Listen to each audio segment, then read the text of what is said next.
Hello mga mi. Hi, katatapos ko lang ng 3 sunod-sunod na pagla-live sa loob ng isang araw. Hanggang ngayon masakit pa rin ang likod ko. Tapos alam mo yun, pagkatapos mong mag-live, hindi mo alam kung yung mga nag-mine sa'yo, babayaran ka ba agad o ibobogus ka. Minsan kasi aminin natin, kahit yung mga old miners natin na sobrang alam na kasi kilalang kilala na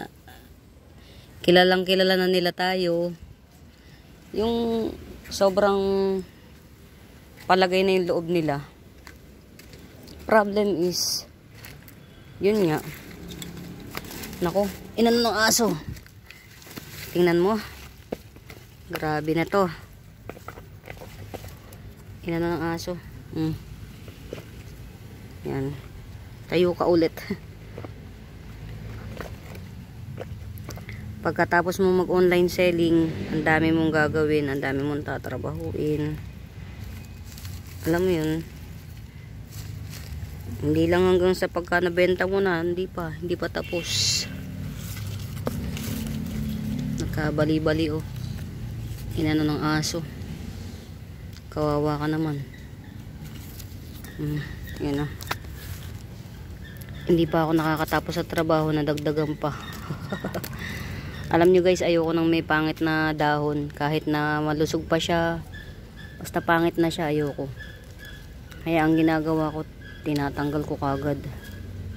Katulad nito, nayak-yak ng aso, tatanggalin ko na siya.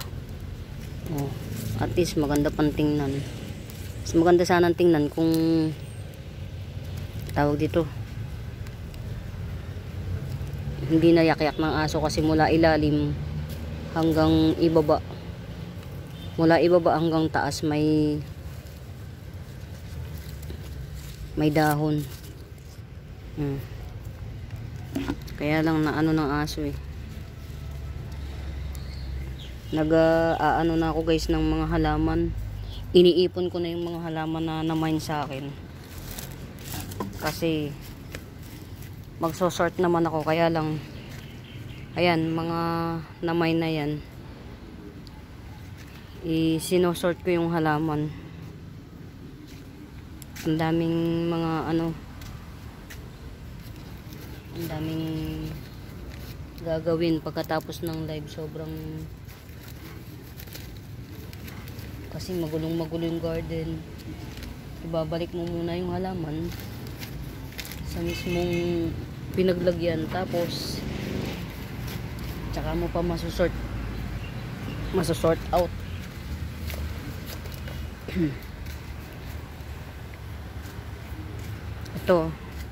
ito na lang yung hindi ko na ibabalik, pero kasi marami ritong ano eh, yung na-mine.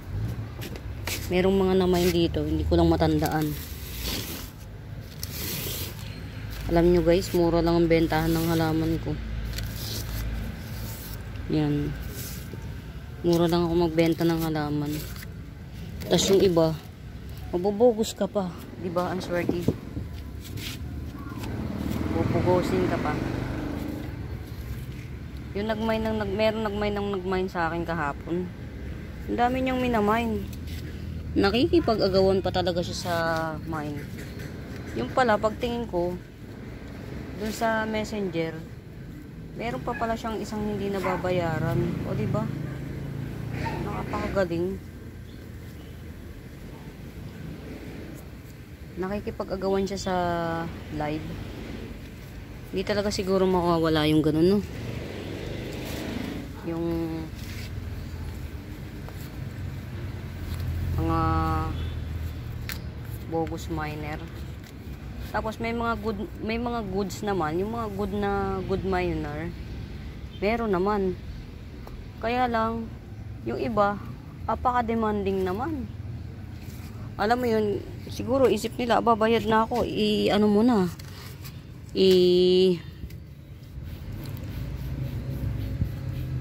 bayad na ako i-ship mo na agad-agad. Hindi naman ganun kadaling mag-ship.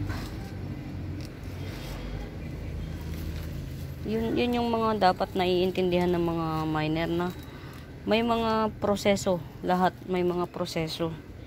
Hindi pwedeng pagka nagbayad ka agad-agad i-ship ngayon. Hindi kaya.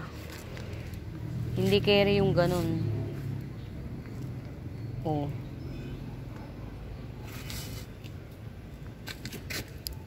Ayan, daming trabaho mga mi. Pagkatapos ko to, magsosort na ako ng mga napamili. Alam nyo mga mi, pagka live seller ka, ihanda mo yung sarili mo na nakakapagbenta ka ng halaman at the same time nakakasira ka ng halaman every time na magla-live ka. Kasi andyang kukunin mo, ibabalik, kukunin, ibabalik, nahaharas yung halaman.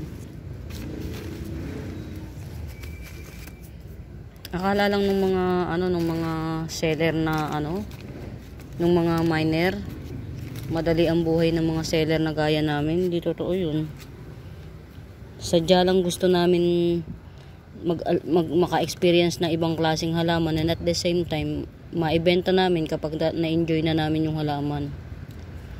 Yun ganun kami. Ang sistema parang yung iba pagkabayad gusto tanong agad kailan masiship. Di ba pwedeng magpahinga muna yung seller, bugbog ang katawan. Ganun. Sa bagay, hindi rin naman masamang magtanong. Kaya lang nakakapagod din kasi. Hindi madaling mag live sell.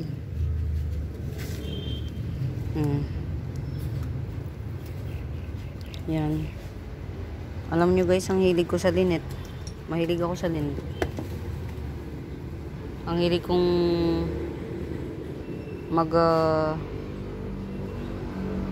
kasi meron ako nakukuhaan ng linet, mura lang. Carry naman.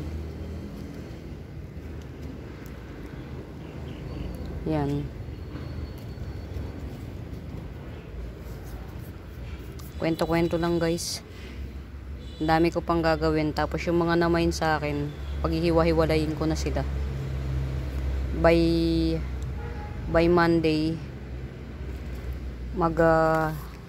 dadalhin ko na sa main garden yung na-mine sa akin. Pero ngayon, chill-chill lang muna, magpapahinga. Kasi kailangan kahit papaano ma-regain natin yung lakas natin. Bukas may trabaho pang iba. So far, nagbayad naman na yung iba. Okay naman. So, ang pinaka aabangan na lang yung mga isi-ship. Sobrang tawag dito. Sobrang daming mga bigating isi-ship na halos yung isang nag-mine sa akin, ang laki ng minay niya. Grabe naman, ang hirap ng pag-ship. Ganun talaga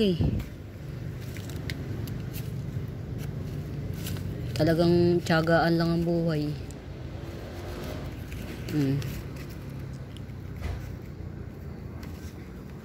Nag-iisang pitonya ko na parang ayaw naman mabuhay. Oh, chararat. Wala ka na nga dyan. Alam nyo guys, ang tiyaga akong magtanim. Yung, ayan tinan mo. Tinatanim ko yan, pero mura lang ako magbenta guys. Hindi ako nagbebenta ng mahal kasi nga ang hirap ang hirap ibenta kapag mahal na. Alam mo yun, ang tagal-tagal nang nakahain sa camera yung yung piniplex mo, pero wala pa rin nagmamine. Ganun.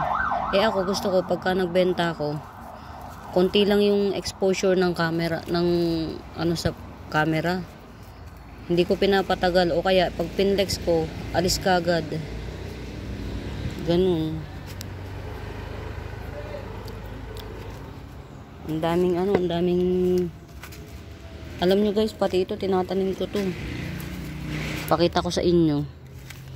20 lang isang ang bentahan ko nito. Pati yan tinatanim ko. Hindi ko alam kung ano to, ba't nasa sulok. Wala na siyang Yan, meron ako nito. Oh. Pati ito. Ito oh. Yan. Tinatanim ko yan guys. Ito.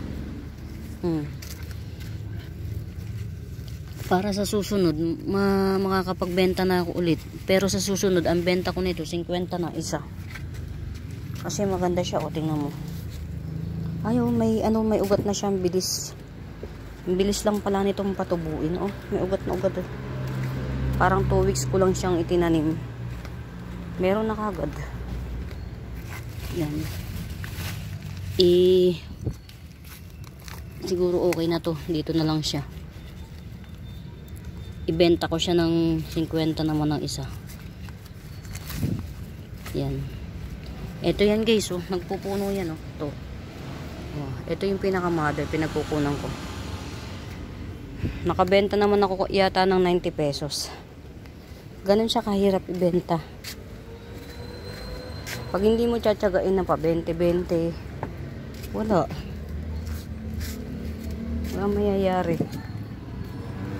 Mga bentahan ko puro pa 20-20 lang.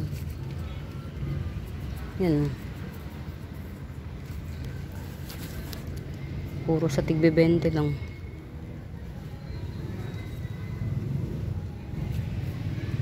Tapos pagka i-flex mo na nadudurog pa. Ayan. Tutsang na. Kailangan ko na naman magdili guys. Tutsang na eh. Ito. Si Big Mama. Lalagyan ko nga ng ano to. Kasi ang hirap niyang ano eh. Lalagyan ko ng kalang to para tumaas siya. Yan. Para maganda yung settings ng dahon. Sana ba yun?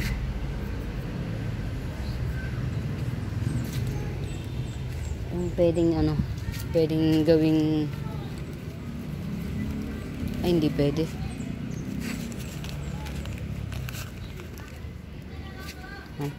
Paano guys, magtatrabaho muna ako. Sobrang dami ko pang gagawin. Kwenta-kwento lang. Inayos ko lang yung mga halaman ko kasi nagulo. Dahil sa pagla-live selling. Tapos mag-sort na rin ako. Bye muna for now guys.